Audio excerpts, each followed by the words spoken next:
जय हिंद दोस्तों। आज हम लोग जानेंगे टाइम एंड टेंस किसको कहते हैं। इससे पहले हम लोग आर्टिकल्स खत्म किया था, तो आज शुरू करते हैं टाइम एंड टेंस। देखिए, दोनों जो एक ही चीज से रिलेटेड है और लेकिन जो है अलग अलग, और ये दोनों जरूरी है, तभी जाकर जो इसका जो ग्रामर में इंपॉर्टेंस बनता है और इसका ग्रामर में भी बहुत इंपॉर्टेंस है। समझिए, तो टाइम एंड टेंस ग्रामर की जड़ है और ट्रांसलेशन का भी। टाइम एंड टेंस जो ग्रामर की और ट्रांसलेशन सब्जेक्ट के जो बहुत जड़ है, बिना इसके जो ट्रांसलेशन नहीं बना सकते और ना ही ग्रामर को समझ सकते हैं।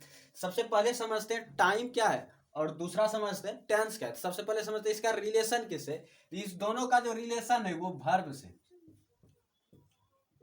इन दोनों का जो रिलेशन है वो वर्ब से है, टाइम एंड टेंस का। लेकिन जो है वर्ब के लिए जो दोनों का संबंध भी अलग अलग है। रिलेशन एक ही से, दोनों का रिलेशन एक ही से वर्ब से, लेकिन रिलेशन का जो नाम होता है वो दोनों का अलग, रिलेशन का जो तरीका है वो दोनों का अलग है। तो यहाँ पर जो ये जो है टाइम जो वर्ब से रिलेटेड है वो मीनिंग के लिए रिलेटेड है, और जो वर्ब से जो टेंस रिलेटेड है या टेंस से जो वर्ब का रिलेशन है वो है ट्रांसफॉर्मेशन का। ट्रांसफॉर्मेशन बोल सकते हैं या ट्रांसफॉर्मर।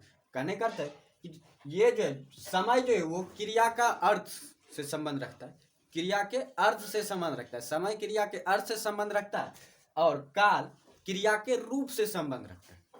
दोनों में बहुत अंतर है, क्रिया का रूप और क्रिया का अर्थ। तो समय बतलाता है क्रिया का अर्थ क्या है और टेंस बतलाता है कि क्रिया का रूप क्या है। जैसे अर्थ हो गया कि हम कहते हैं मैं खाता हूँ, तो इसका मतलब है कि क्रिया का अर्थ है कि हम अभी खा रहे हैं। इस वाक्य में जो क्रिया करते हैं वो है कि हम अभी खा रहे हैं, तो यहाँ पर जो समय बतला रहा है, लेकिन वहीं पर क्रिया का रूप V1 V3 जो पढ़ते हैं, तो इस सब का जो मीनिंग जो बतलाता है वो बतलाता है ट्रांसफॉर्मेशन। तो मैं खाना खाता हूँ, तो देखिए खाना जो यहाँ है फर्स्ट टर्म है, तो V1 वर्ब का पहले रूप में ही खाना।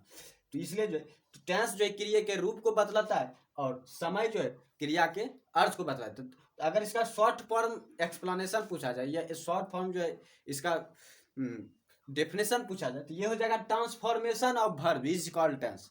टेंस जो होगा वो होगा transformation of verb is called tense, और टाइम जो होगा वो होगा meaning of verb is called time. तो ये जो इंग्लिश ग्रामर के लिए, तो इसलिए बोलेंगे in English grammar meaning of verb is called time and transformation of verb is called tense.